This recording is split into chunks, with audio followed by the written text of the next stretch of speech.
iš esmės agentūros jos visos yra tam tikros srities žaidėjai, jeigu pradedant nuo apačios. Tie žaidėjai, kiekvienas turi savo stiprybės, aišku, jie gali viską daryti, centras gali eiti prie tritaškio, mesti iš 3 ir kartais pataikyti ir viskas bus labai gerai, į žaidėjas gali bėgti, veržtis ten į aikštelės vidurį ir bandyti dėti. Ir jam irgi greičiausiai pavyks. Bet centras žymiai geriau veiks po krepšiu, į žaidėjas žymiai geriau veiks prie tritaškio linijos. Sveiki, jūs įsijungėte Skamba teisingai laidą, kurioje kalbinsime Aidį Daliką. Jis yra socialaus marketingo vienas iš pradininkų Lietuvoje, jis yra mano kolega ir partneris. Netgi aš kažkada savo Facebooko įraše buvau paminėjęs, kad Aidis yra mano profesinė antra pusė. Tai Aidis jau kurį laiką nagrinėja pakankamai įdomią temą apie agentūrų bendradarbiavimą. Jisai skaitė pranešimą Full Digital konferencijoje apie tai, kaip agentūros ne tai, kad turi, jos tiesiog privalo bendradarbiauti viena su kita. Tai mes šiandien pabandysim panagrinėti, kaip agentūros turėtų bendradarbiauti, kuris modelis yra pats geriausias. Ir jeigu tik turėsite komentarų, pasiūlymų, pastebėjimų ar bet kokių kitų minčių, mes labai lauksime jų. Laikinkite šitą įrašą ir dalinkite savo nuomonę. Sveikas, Aidi. Malonu, kad užsukai į šią įstabią laidą. Įstabią. Galbūt galėtum pradžiai tiesiog keliais žodžiais pristatyti, ką tu, kaip tu, ir tada galėsim pasikalbėti. Ką aš, kaip aš. Aš esu Aidis Dalikas. Dirbu socialiam marketinge, kūrybos procesų vadovas. Tu įgyvendinai vieną greičiausiai iš svajonių, parašai knygą. Taip. Kaip tu manai, verta ją pirkti? Aš manau, kad ją būtų verta pirkti, tik nesu tikras, ar dar yra likę tų knygų. Jis yra apie Facebook reklamą, apie reklamą Facebook'e. Vadinasi reklama, kuri patinka. Ir toj knygui stengiausi taip sudėti informaciją, kad jinai būtų kuo ilgamžiškesnė. Jo, aišku, ten neįmanoma, kai apie Facebooką kalbi, jau vien ten kur paspausti, kur nueiti, tokie pasiūlymai ten, kurie yra toj knygoje, aišku, dabar jau tų vietų greičiausiai net ir neberasi Facebook'e. Bet iš esmės aš tengiuosi labiau apie principų šnekėti. Kaip, kodėl, logika, kodėl reklamuotis vienaip ar kitaip. Ir tie visi principai jie galioja ir tikrai fainai galima. O aš pabandysiu gal kokią antrą išleisti. Aš kaip tik norėjau paklausti, ar tu planuoji dar knygų? Jo, aš planuoju. Planuoju daug įvairių. Gal perėsim romanų? Pradedant nuo grožinės literatūros. Ir baigiant tokiais profesiniais, tokiais idėjų ir temų yra labai daug tikrai, bet tam reikia laiko. Ir kaip supratau su pirma knyga, tai nėra taip labai paprasta. Šiandien turbūt daugiau pakalbėsim apie įdomią, svarbę, aktualią temą. Tiek agentūroms, tiek klientams, kurie dirba su agentūrom. Pakalbėkim apie bendradarbiavimą tarp agentūrų, kas už ką atsakingas, kas ir kaip turėtų elgtis. Tai pradžia turbūt mūsų bendravimui apie šią temą prasidėjo prieš keletą metų Kanų liūtuose, kai, pamenu, po kažkurio pranešimo išėjus, tam pranešime buvo kalbama ne apie tai, kad turėtų būti keliamas klausimas, ar agentūros gali bendradarbiauti.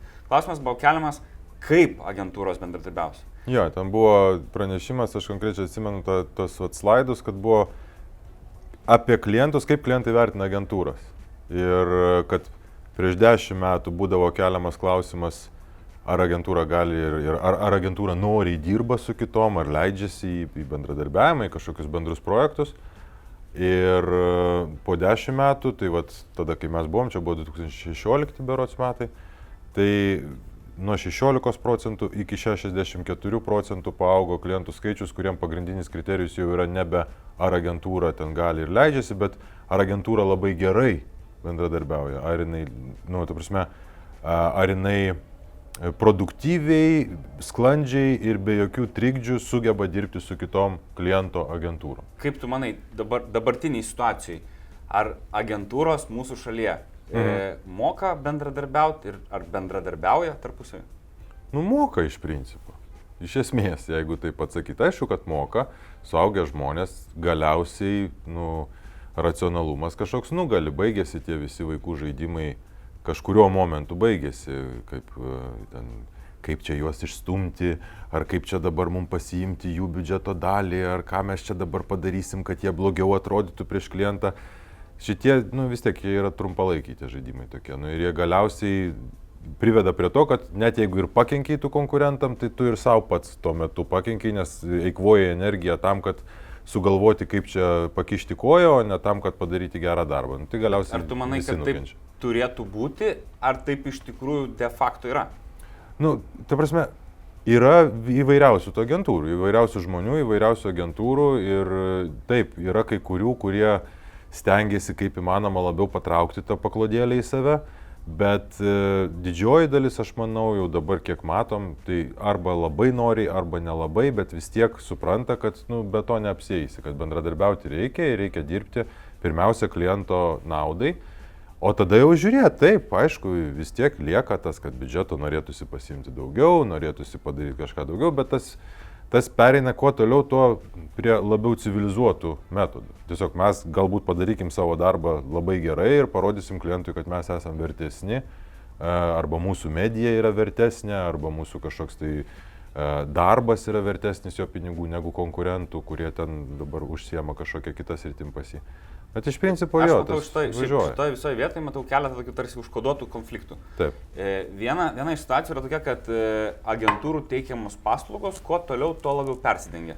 Yra tam tikros ribos, ypatingai, kurios liečia digitalą, kurios nenori persidengia. PR agentūros, sakykime, ramiai administruoja Facebook'o puslapius. Tai čia socialas, net ne digital, bet socialiniai tinklai. Čia visų ekspertų ekspertiškumo dalis. Media planavimo agentūros ramiai leidžia Facebook'o reklamas pagal tam tikrus principus, kaip jie tą daro. Tai kaip dabar klientui nepasimesti ir sudėlioti atsakomybės taip, kad kiekvienas darytų tą darbą, kurį iš tikrųjų daro geriausiai ir nebūtų tų kažkokių interesų konfliktų.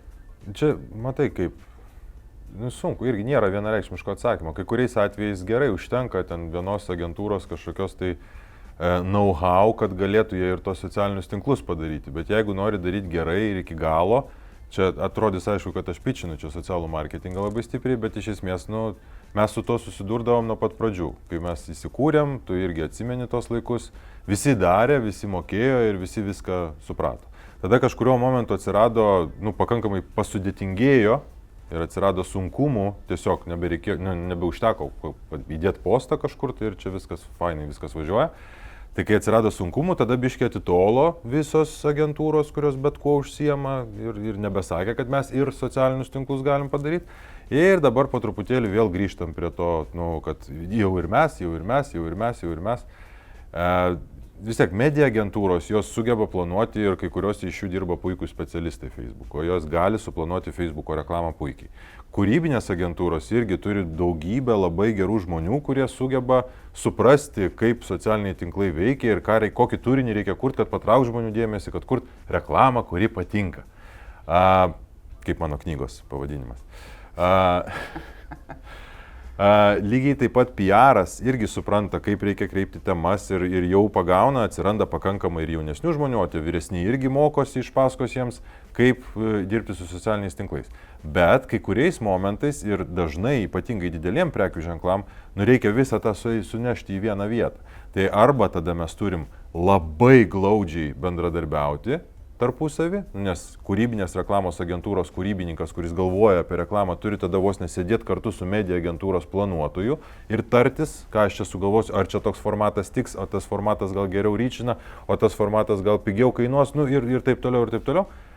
Arba mes tada turim turėti agentūrą, kurioje viskas sueina į vieną vietą. Ir galbūt mažomis dalelėmis, bet paimama ir kūrybinė dalis, ir media dalis, ir PR dalis, ir renginių planavimas, ir BTL'as, ir visi kiti dalykai. Tai, vis dėlto tikriausiai, jeigu imtume tokią didžiąją masę klientų, jie retais atvejais dirba tik su viena agentūra. Jie dažniausiai dirba su skirtingom agentūrom ir skirtingos agentūros tvarkosi su skirtingais dalykais. Aš gal konkretizuokim vieną situaciją, tarkim. Mes su ją susidūrėm neseniai su vienu tarptautiniu klientu, pas kurį yra tiesiog tokia sistema ir struktūra, kad dabar bus taip. Viena agentūra kūrė turinį, kita agentūra leidžia reklamas. Taip. Tai sakau, čia tokiu atveju tada arba yra užprogramuotas konfliktas, nes tos dvi agentūros, jeigu jos tik žiūri savo interesų, tai viena temps, kad reikia labai daug turinio padaryti ir belė įdėti, nes čia bus žiauriai fainai. Kita temps, reikia kuo mažiau turinio, kuo daugiau medijai skirti pinigų.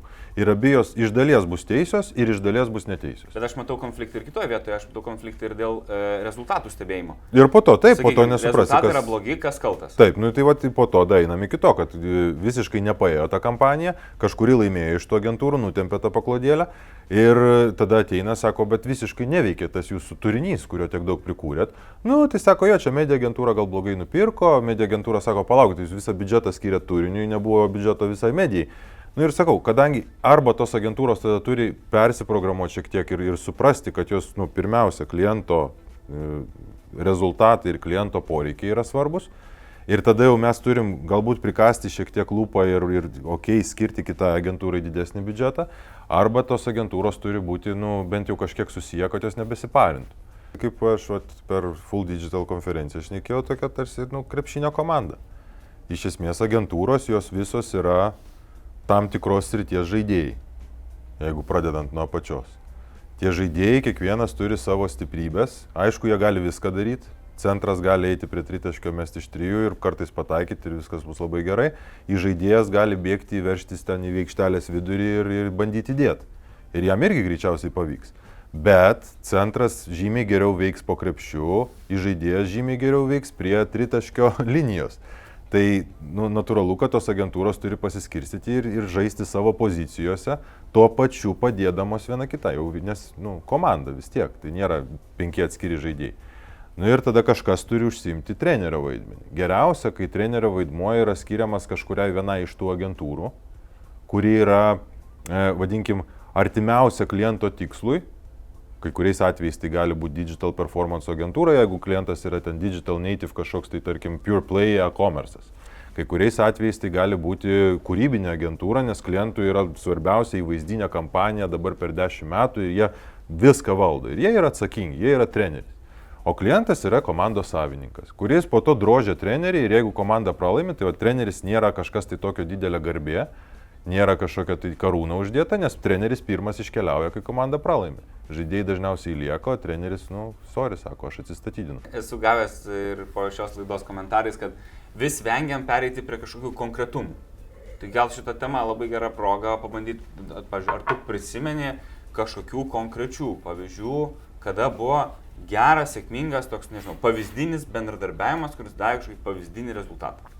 Visi mūsų bendradarbiavimai šiaip yra daugiau mažiau produktyvūs, nes, tiesiog jeigu jie būtų neproduktyvūs, mes nedirbtumėm tada su to klientu. Arba mes, arba kita agentūra, arba visos agentūros, kurios su juo dirba, jeigu jos nesugeba susišnekėti, galiausiai jos nustoja dirbti su to klientu. Pirmas, kuris šovė į galvą iš tokių visiškai atrodytų nesusijusių su mumis agentūrų, tai Makanai ir Grytė. Ir Grytės projektas, tas kai buvo Martynas ir Jurga, Marius ir Jurga. Yeah. Tie jaunuoliai, kurie vienas kito ieškojo ir... Daugiau švaros, daugiau taikos. Taip. Šitas labai man įstrigo, todėl kad tai buvo, aš nebandau kažkaip tai ten sureikšminti mūsų labai didelio kažkokio indėlio arba sumenkinti Makanų indėlio, bet tiesiog tai buvo bendradarbiavimas, kai labai organiškai galiausiai viskas gavosi. Atrodo, iš pradžių buvo tokios trinties, kad čia mūsų, čia jūsų, čia jūs nelyskit, čia mes padarysim, arba jūs nelyskit, mes padarysim. Po to galiausiai ir su jų media agentūra, kuri buvo vėlgi visiškai tarsi mūsų konkurentai didžiuliai, Open, ir su jų kūrybinė agentūra, su kuria irgi iki tol mes kažkokių didelių kontaktų neturėjom, Makanais. Puikiai viskas gavosi ir čia turbūt buvo didžiausia kliento indėlis, todėl kad jis, nenuteikė, nepadarė tų tokių bado žaidinių atmosferos, kad dabar kuris pasiimsi, tas laimėsit. Kad buvo tiesiog, hebra, šitie šituo rūpinas, šitie šituo, nieks nesikeičia, jūs tiesiog susiderinkit, davai ir padarykit. Ir tada vieni siūlo idėją, kiti iš karto tą idėją priima visiškai kitaip, nesipriešina jai po defaultu, kad čia tipo, konkurentas pasiūlė, todėl ta idėja bloga, bet tiesiog galvoja, kaip prie jos pridėti, kaip ją patobulint gal. Ir iš to gavosi puikus rezultatas, kuris ir apdovanojimą laimėjo, ir efektyvumo prasme buvo geras, kliento tikslus pasiekė. Tai va čia turbūt būtų pavyzdys, jeigu taip pat pavadinimus ir nesipiarinant savo kaip sakant, kolegų. Kodėl tu nenori pasipiarinti? Nes tai atrodys dirbtinai, po to bus komentarų, kad čia tik tai grupės įmonės arba ten draugus savo piarinant. Aš iš tikrųjų neturėjau abejonių, kad tu pasirinksi būtent šitą pavyzdį. Dėl to aš turiu jam klausimą, toliau sekantį. prieš tai mes kalbėjom, kad... Lyg būtumėm suderinę iš anksto. Lyg ir būtų keista, jeigu paaiškėtų, kad mes vienam kabinete sėdim. Taip.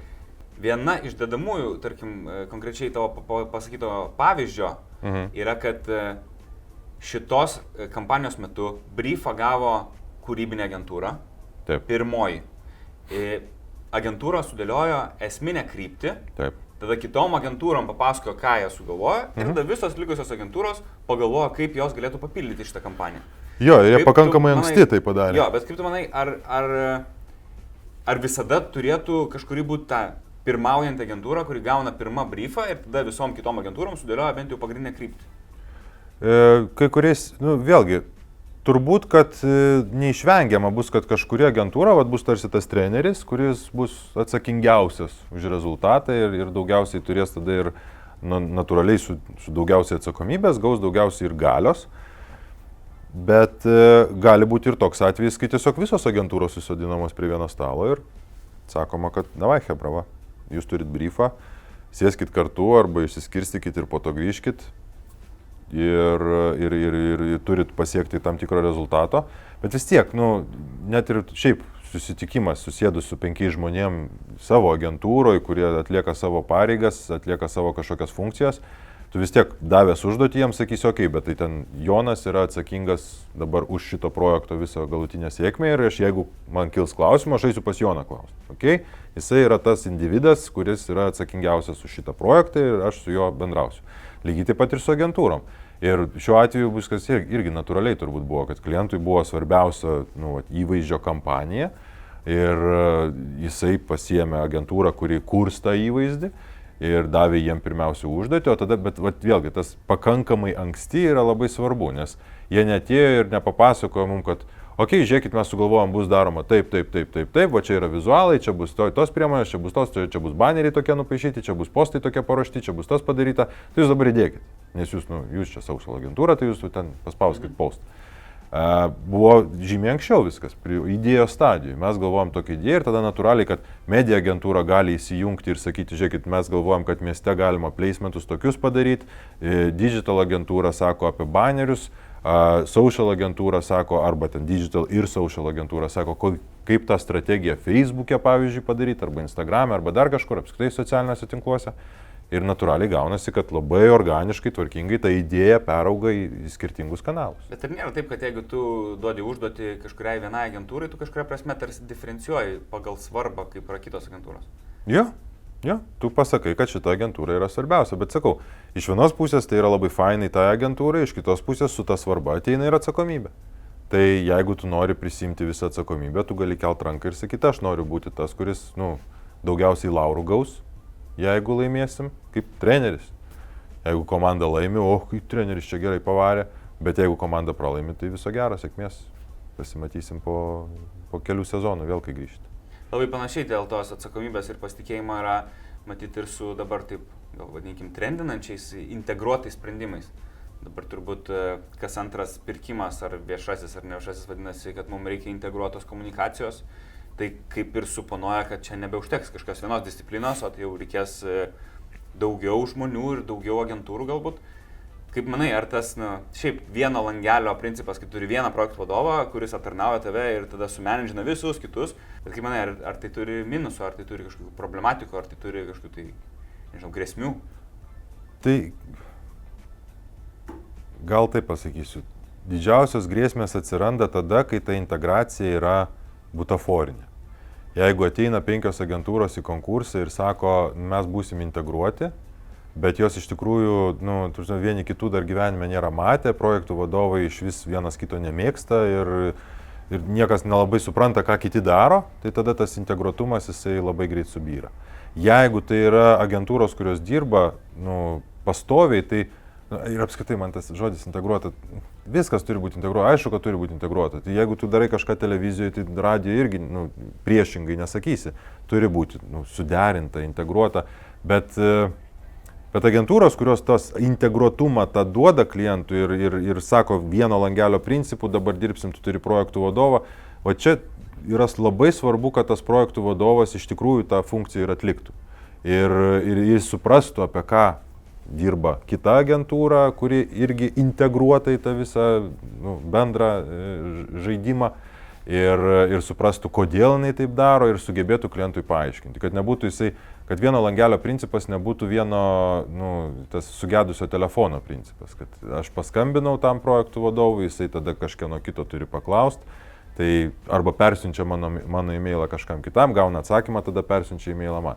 Tai čia ir nebūtų integracija, čia labiau toks būtų, daug skirtingų žmonių daro kažkokį tai darbą ir turi dar vieną, sureziumuoja. Taip, turi vieną projektų vadovą, kuris persiunčia e-mailus visus. Tai irgi iš dalies patogu visai, nereikia atsiminti daug e-mailo adresų, bet iš kitos pusės galėtų būti žymiai geriau. Tai va, tas yra labai svarbu, ta integracija, kad jinai būtų iš tikrųjų integracija, kad tos agentūros suprastų vieną kitą ir dirbtų viena su kita, ne tik tai tada, kai ateina į pitchą, sumetę slaidus iš kelių skirtingų agentūrų į vieną, ne tik tai tada, kai reikia pasiimti po to pinigus, kad sąskaitas sudėtų į vieną ir tas eilutės tiesiog išskirstytų, bet iš tikrųjų dirbtų ir suprastų viena kitos specifiką. Turbūt visai pabaigai, galbūt turėtum kažkokių patarimų žmonėms, kurie žiūrės šitą laidą, kurios greičiausiai sudomins tema apie agentūrų bendradarbiavimą. Jeigu jie dirba su agentūromis, kaip tu manai, ką galbūt reikėtų labiausiai kreipti dėmesį ir kur tu matytum didžiausius, svarbiausius momentus, kas galėtų jiem padėti? Nežinau, gal reikėtų žiūrėti, nuo ko agentūros, kaip agentūros viena su kita elgėsi prie vieno stalo, kaip pasikvietė. Pasikviesti jas pirmiausia prie bendro stalo. Dažnai klientai, antiek yra tas priešiškumas įaugęs pas mus rinkoje, kur aš net nežinau, ar yra kitų tokių rinkų, kur taip, nežinau, kokie prieskonių gamintojai, pavyzdžiui, vieni su kitais ar taip žiauriai vieni kitų nekenčia, kaip agentūros kai kurios. Bet tarsi nekenčia, neaišku, kiek jos iš tikrųjų nekenčia. Taip, tai vat, klientai pas juos yra antiek įaugę, kad aš susiduriu kartais, kad klientas sako, aš sakau, tai susėdam kartu ir, gal nereikia jums čia kartu su media agentūra sėst, gal čia kaip nors. Nes tarsi bijo, kad ten muštynės įvyks kažkokios taip prie to stalo. Iš tikrųjų, klientas kaip tik turėtų pušinti ant to, kad stumti tai, kad agentūros atsisėstų prie bendro stalo kaip įmanoma anksčiau. Nes tai yra komanda, lygiai taip pat kaip bendradarbiais, marketingo skyrių dirbančių žmonės reikėtų kažkada supažindinti, kai jie ateis į darbą. Tai lygiai taip pat ir agentūros, kurios pradeda dirbti su klientu, reikėtų supažindinti ir susodinti prie vieno stalo, paaiškinti jiem, kokie mūsų yra šių metų tikslai ir ką jūs turi daryti. Kompetitingai išaiškinti ir užkirsti kelią agentūrom, kad jo manipuliuotų. Nes tada viena kažkuri agentūra gali pradėti biškį jam gražiau kalbėti, kita gali pradėti ten kažkokius žaidimus žaisti, ten vestis į vakarieniauti ir ten pirkti kažkokius tai jam gal kvepalus arba kitas ten dovanėlės. Ir atsispirti tokiam dalykam ir vis tiek grįžti prie to paties, kad mes turime aišku tikslą, aš jį suformulavau, tai mūsų yra šių metų gairės, dabar jūs prašau pagalvokite, kaip mes galime išskirstyti biudžetą. Ir tada sukoordinuoti, aišku, kad bus kažkokių peštynių, aišku, kad bus ten kažkokių tai, o jis tai taip sakė, o jis tai man neduoda, o jis tai su manimi informaciją nesidalina. Bet tas normalu ir tai būna ir ofisės, tarp darbuotojų, tai būna ir bet kur kitur. Tai sukoordinuoti ir suvaldyti tą visą įžanginį chaosėlį, o tada jau galima labai produktyviai dirbti toliau. Puikiai, buvo labai įdomu. Ačiū už pokalbį. Tikiuosi, kad patiko.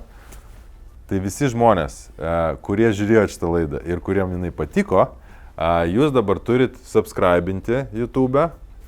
Čia kažkur.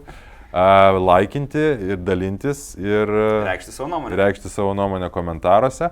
Jeigu pakankamai aktyvūs būsit, sakė Arijus, mane pasikvies dar vieną laidą. Tai dabar žinosim, ar žmonės nori manęs dar kartą pamatyti ar ne.